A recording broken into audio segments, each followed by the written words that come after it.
Okay, so I have to say I'm like super excited. As I told you guys in the last video, I was going to only make 1 or 2 more videos, but I kept getting ideas and ideas. I literally, and they're still coming. I got one this morning, so I have this page, and this page of ideas for what I wanted to, for videos. So basically, the one that I want to talk about today kind of happened to be at the end, but I thought it was such a phenomenal thing. Because I do know that in the back of a lot of people's minds, this is what's holding them back. So one of my clients actually asked me, how do you basically maintain eating like this and eating every day when, if you think of it as like a lifetime of depriving yourself of the joy of eating? So so if I eat like this for the rest of my life until I am 80, 90, or 100 years old, I'm depriving myself of the joy that I feel when I eat a Cadbury egg. Okay, but it's all in the thought process. All of it is in the thought process and in the way that you look at it. So if you're thinking of, I'm eating really healthy, feeling good, in the jeans that I want to wear, I look the way that I like looking at myself in the mirror. We're all critics. We all critique ourselves, and that's a subject of one of my other videos that I will be making.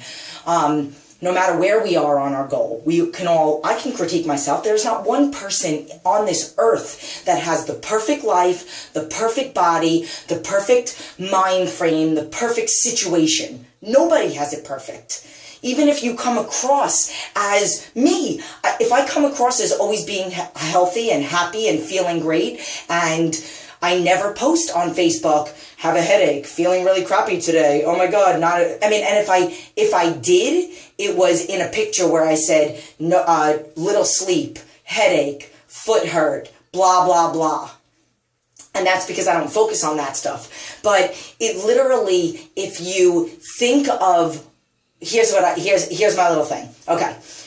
You're feeling good right now, and you're eating good, and you've been consistent, and you're either at your goal or very, very close to your goal, and you feel like you're depriving yourself the joy of eating. Okay, so the joy of eating is also connected with the unhappiness in the way you look in your clothes, in the way you feel, in the size you are, in having to take a picture of yourself and send it to your trainer because you don't like the way that you look in a sports bra and a pair of shorts. Like, that is what comes with the joy of eating.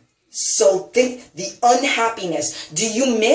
You're missing getting to be able to go out and not have to think about it. Go out with your friends and have 10 drinks and eat nachos because they're on the table and have 10 glasses of wine and go to a birthday party and you want a cake? Okay. Like, you're missing out on that. But you're also missing out on the crappy feelings that you had before. You're missing out on the reason why you look to Facebook for motivation, YouTube, videos, workouts. Why are you looking for all that stuff? Because you're unhappy with the way that you feel, with the way that you act maybe, with the way that you button on your pants, with the size that's on the tag. Like, there's a reason for that, and you have to remember that. I'm not depriving myself of Cadbury eggs and Tostitos and some of the things that I used to like. Like, I like pizza, I liked pizza, but I like feeling better more.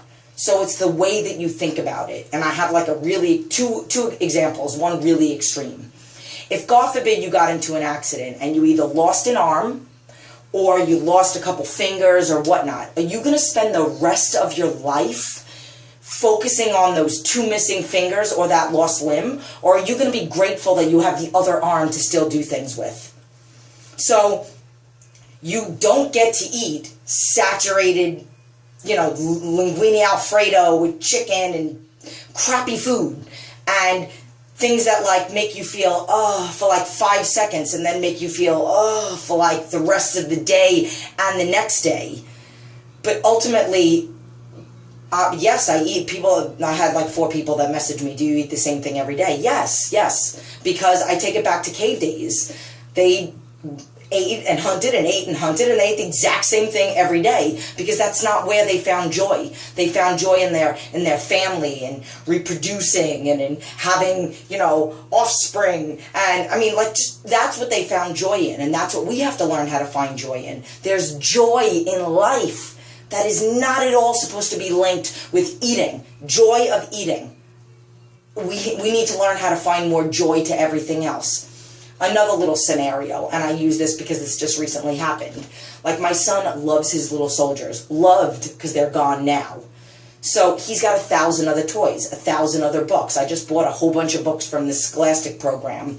And I took away his soldiers because he fights with them too much. And I don't like that. And when he fights with them, I don't want him, he's not allowed to play with any gun games at like Chuck E. Cheese or anything like that. And we got him the soldiers from Toy Story, and now he started to be a little aggressive with them, and I don't like that. So I immediately said, you're not allowed to play with those anymore. And he can dwell on the fact that he can't play with soldiers, or he can be excited about that he could still play with all his other toys and learn and all that other stuff. Oh yeah, soldiers are a lot of fun, but with soldiers comes aggressive behavior. So that's what I link it with. So instead of being upset about losing something, you get other things. And I know in the back of my mind that he's going to be better off not playing with a toy like that. So the joy of getting to play with soldiers and be creative and all that other stuff, I'm not a fan of that. There's a lot more joy in learning and reading and doing other things. That really wasn't like a phenomenally great example, but just to compare the two, the really good example is on what it is that you're really getting that happens to come along with that joy of eating. So if you have a whole list, name the good things that you love about eating. You love to get to try new things. You love to get to enjoy time with your friends, because you don't enjoy it if you don't have a piece of cheesecake in front of you. But then the cons. But I feel guilty afterwards. But I don't have a good workout the next week. I feel like I'm going backwards on my goal. I lose weight, I gain weight. I lose weight, I gain weight. Like, those are all the things that would happen if you continued to the joy of eating versus all the cons. So you have to think of it. I do not feel like I'm deprived of Italian food. I love cheese. I told you guys, I didn't watch a movie eating popcorn. I watched a movie eating a block of mozzarella cheese. I love Cadbury eggs. I love all that stuff. I love Reese's peanut butter cups. I mean, but like with me, and again, you take it back to, Tony Robbins. I talk about a motivational book in almost every one of my videos. If you link enough pain and enough pleasure to something, there can't be that much pleasure in the joy of eating that it totally outweighs how you feel when you do get to eat whatever you want to eat. And again, I mean, the one thing that I haven't addressed is you're not completely deprived of it. You're allowed to cheat every now and then. Your body is not going to, it actually kind of rejects it a little bit, and you get rid of it since it's garbage and you've been so clean and eating so good. But it can't be often. So when I say giving somebody a cheat, I sometimes tell people I would try to have a cheat once every 2 weeks. That's what I would say. And one little cheat, not a day, a meal. Because if one meal, it's not going to affect you the next day. So if you were to eat phenomenal for 2 weeks and you're down and this is what you weigh, and you weigh 140 pounds, and then you have a cheat, one meal, maybe just like water retention and whatever, you might weigh 141. If you have a whole day, you're going to weigh 145, 146. I've seen 8 pounds in one day. So now you have like 2 weeks worth of work to do to get rid of that, 6, 8, 10 pounds that you put on from the day that you thought that you were supposed to have, that you deserved. But if it's once every now and then, it's not going to affect you. So you're really not deprived. So, it's not like you can never, ever, ever eat it, like me. I can never eat some things, and I do not want to ever eat things, even though I probably could eat them, but they wouldn't affect my condition. Like, there are some things I can't. Like, I could never eat I can never eat a Reese's peanut butter cup, but I could eat Tostitos, but I just don't like the way that they feel, that I feel on them because of all the sodium and whatnot. So, I hope that this video helped you, and I hope that it helped a lot of other people, and I hope in the back of people's minds, instead of them justifying, oh, well, I don't really want to eat healthy because what's the point? I'm not going to maintain it for the rest of my life. You should. There's a lot of other things that come into play. You're adding 5 to 10 years onto your life. So I'm going to live a lot longer than some of my unfortunate family members that didn't live a healthy lifestyle, that didn't live to their max, or, just overall the lifespan of people that are unhealthy is a lot lower than people that are.